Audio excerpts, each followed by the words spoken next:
Olá, vamos iniciar essa aula de hoje tratando dos axiomas de incidência, ordem e a comparação que a gente chama de medição de segmentos.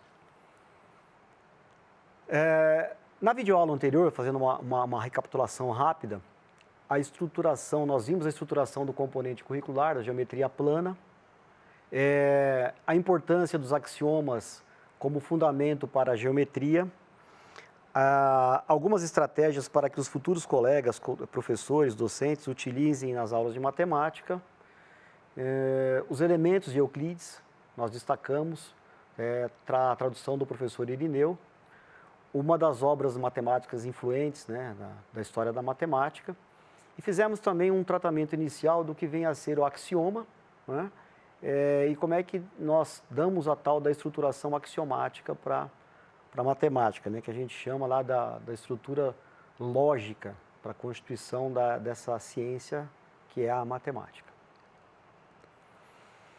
Bom, vamos à videoaula de hoje, tratando ali dos 3 conceitos que a gente chama de conceitos básicos, né, que é o conceito, a noção do que é uma reta, o ponto e o plano. Exatamente nessa ordem, ponto, plano e reta. O ponto, né, é um dos conceitos que a gente chama de entes ou noções que não são demonstráveis ou que se pode estabelecer uma definição para elas, né, e tratamos então como primitivo. Né.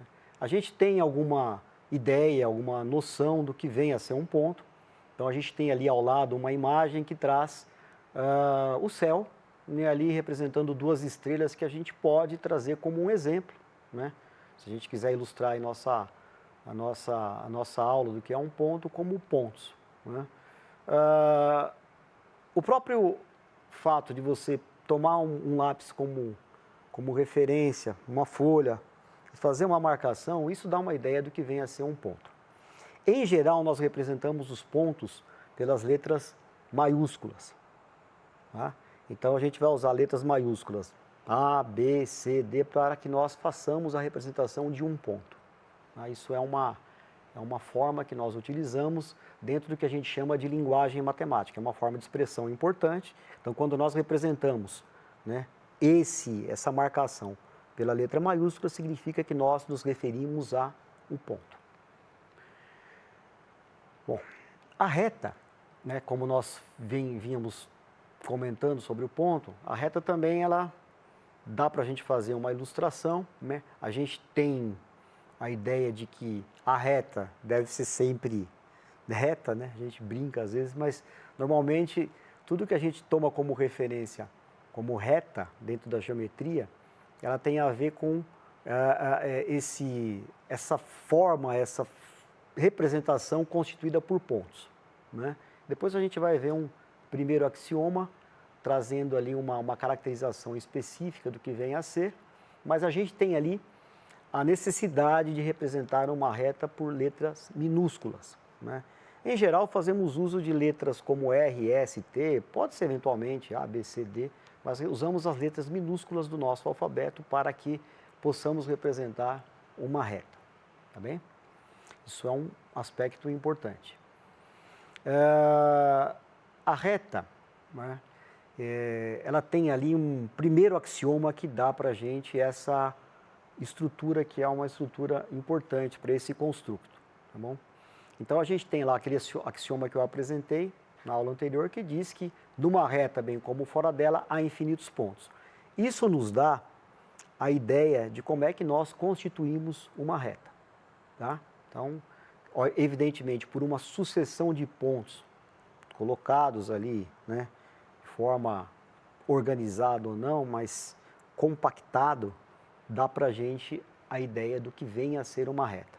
Então, nós podemos dizer que não tem ali um início ou um fim, né? Quando nos tratamos de reta, nós temos ali a constituição de uma sequência de pontos colocados ali, né? Uma forma que a gente chama depois de colinear, formando essa linha, né? Sem que haja um ponto inicial, um ponto final. A reta, ela tem ali dois axiomas que são importantes, 2 pontos que determinam uma reta, né? E somente uma reta passa por esses 2 pontos. Esse é um axioma importante, ele vem a ser o axioma 2, né? Lembrando ali que o que nós apresentamos anteriormente seria o axioma 1, né? Esse aqui, o axioma 2, axioma 1, recapitulando, é o axioma da existência, e o axioma 2, esse axioma da determinação. Então, 2 pontos distintos determinam uma e somente uma reta.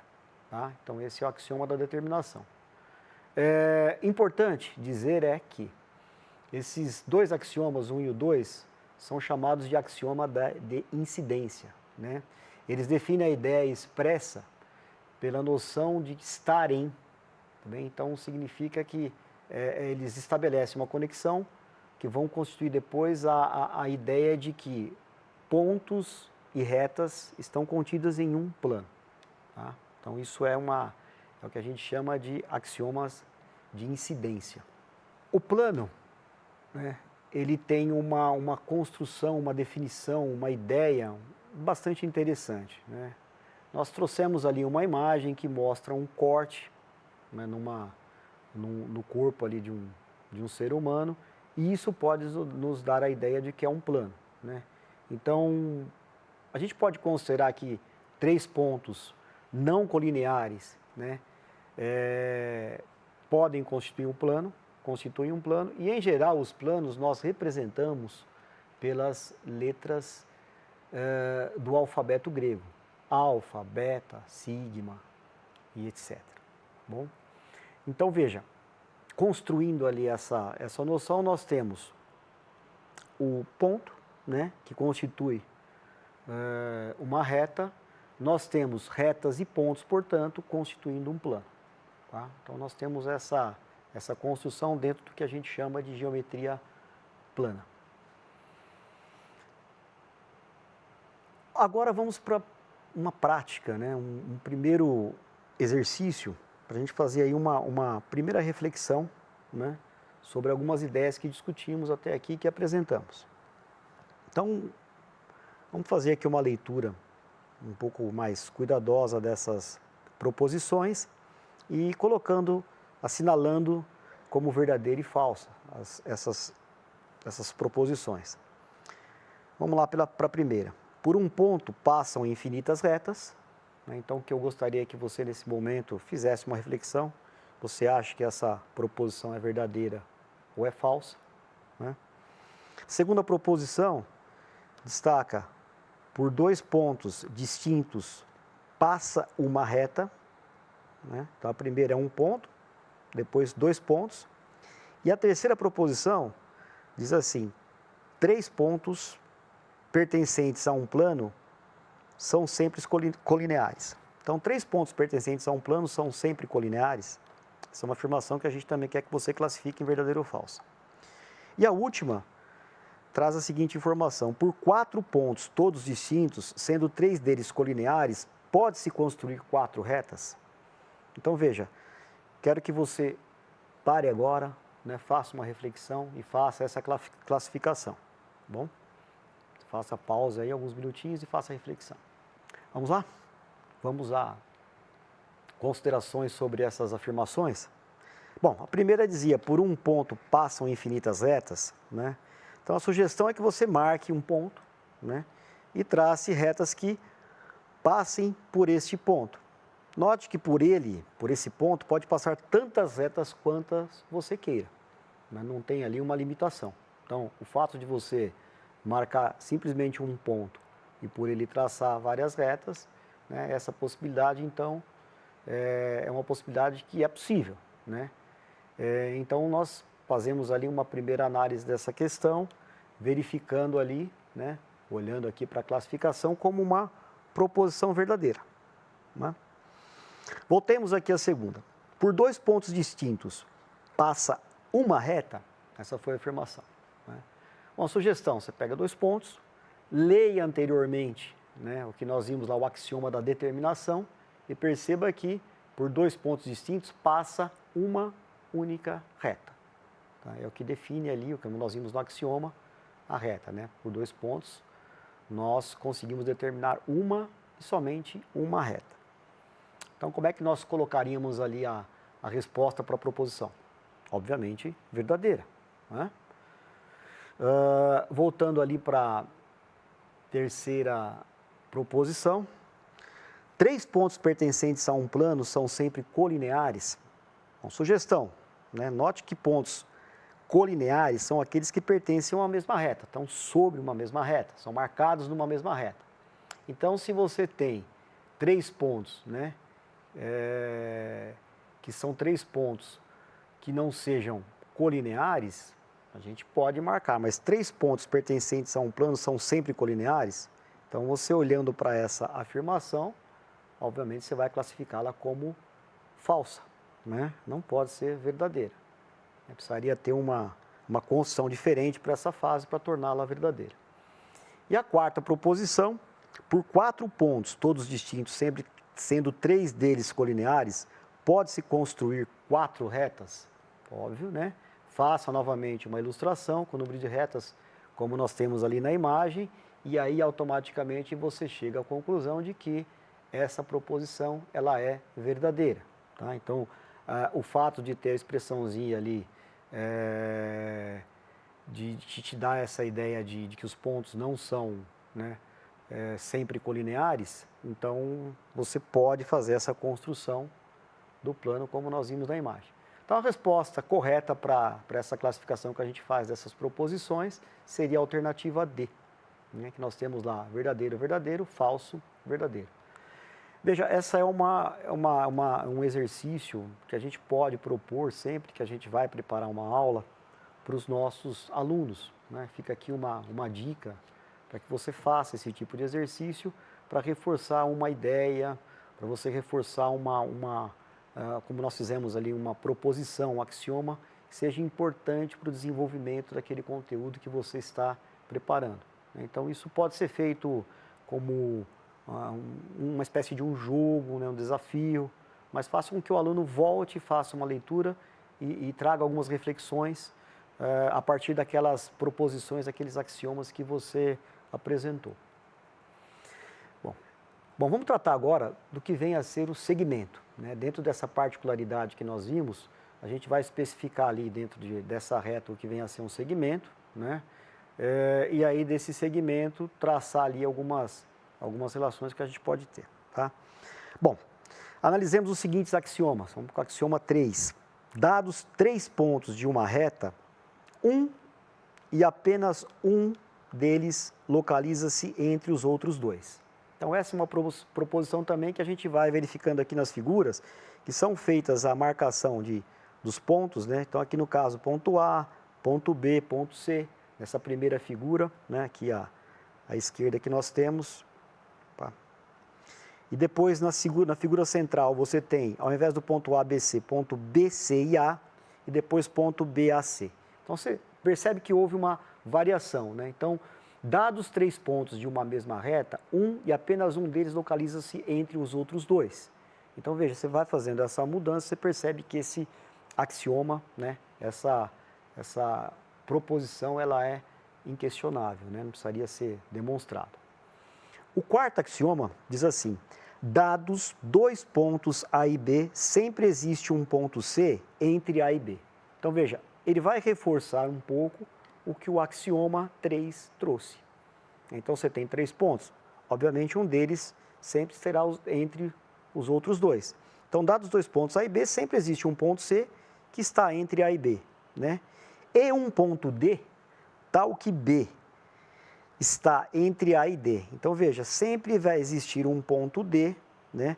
E que vai exceder ali a posição, está além ou à direita, digamos, ali na nossa imagem, no ponto B. Isso vai dando para a gente a ideia de que você pode ir inserindo pontos ali e fazendo com que esse segmento se torne, né, do tamanho que você queira ali, assim, pensando na reta, né? Dentro da reta, esse segmento tem o tamanho que você queira ali dentro dessa sua construção, tá bom? Então, esses 2 axiomas são importantes, né? E a gente complementa ali embaixo dizendo o seguinte: entre quaisquer dois pontos de uma reta existe uma infinidade de pontos ou uma semi-reta A e B que contém uma infinidade de pontos. Então é o que eu disse, né? Pensando ali numa reta, você pode compor segmentos dessa reta do modo que você quiser, desde que você perceba que há pontos que estejam, né, dentro do segmento antes ou prolongando o segmento posterior ao limite extremo, digamos, de uma das extremidades. Se as extremidades é A e B, né, sempre haverá um ponto, por exemplo, que exceda B, né, e um ponto entre A e B. Tá bem? Isso são proposições que não precisam, como eu disse, são axiomas, não precisam ser demonstradas, e você pode perceber isso fazendo construções com régua, né, mostrando isso numa folha, ou na lousa, ou fazendo algum registro com os teus alunos.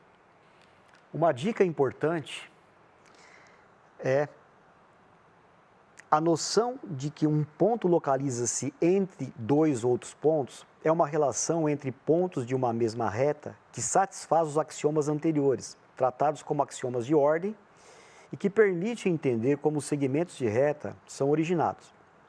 Assim, se há indicação do ponto em que se origina o segmento, então estamos tratando de uma semi-reta. E aí nós expressamos essa semi-reta, né, com esse símbolozinho que nós identificamos aqui, que seria essa seta sobre o segmento AB, tá bem? E aqui, veja, há uma primeira construção importante.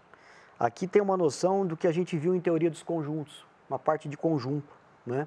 Quando a gente trata, por exemplo, esse segmento como um conjunto constituído por pontos, de modo que esse ponto exceda, esse x, por exemplo, exceda sempre o limite do extremo que nós estabelecemos. No caso ali seria o B, né? Então você percebe que à medida que eu vou fazendo esse conjunto, construir esse conjunto, eu vou ampliando esse segmento conforme eu queira. Tudo bem? Bom, como é que nós medimos um segmento? Nós medimos um segmento por comparação, obviamente, né? É muito comum nós usarmos aí referência de metros, centímetros, né? Mas normalmente nós fazemos a medição de um segmento por comparação. Então veja ali, estabeleceu-se uma comparação no segmento AB, né, contido no segmento RS. Mediu-se, fez um quociente, uma divisão de RS sobre AB e percebeu-se que esse AB cabe 4 vezes dentro desse RS, né? Então ele é um segmento 4 vezes maior, o RS, que o AB. Né? Bom, encerramos essa videoaula, deixando aqui uma questão para que a gente faça uma reflexão, né? Na próxima nós vamos retomar essa questão.